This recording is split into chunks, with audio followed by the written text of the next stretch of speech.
I started the ambassador program so that I could bring foster parents out of the shadows.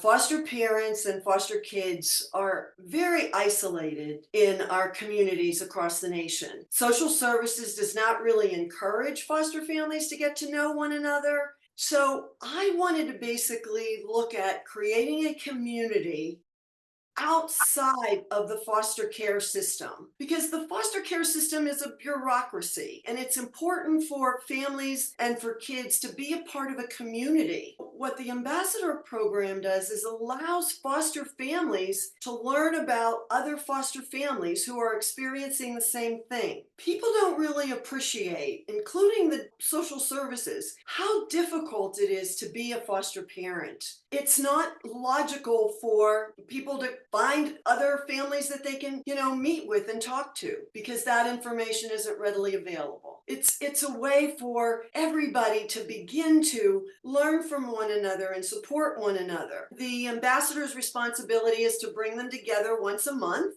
and they can have a fun event or an educational event. But the kids also get to come together and make friends. I mean, how else does a child in foster care make a friend? If you're in the foster care system and your school changes all the time, you lose the friends that you might have made in a school situation. If your neighborhood changes all the time, how do you make friends?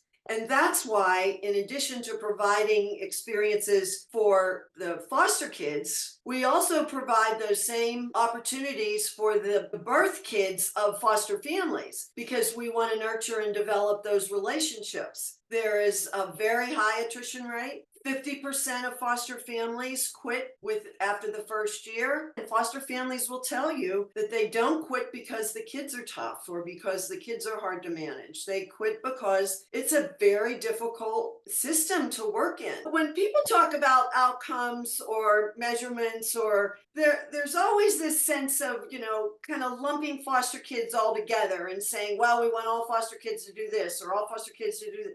But every kid is unique. And what we're able to do because of the combination of Cobbled Streets and the Ambassador Project is meet the individual needs of those kids. And so our stories might be anecdotal, but they're real and the differences are transformative, really. And if we can ensure that they thrive and they have some of the building blocks of childhood that are normal for all kids, where they can graduate from high school, that they can be a productive adult, and they can alleviate and reduce the impact of the trauma that they've experienced along the way.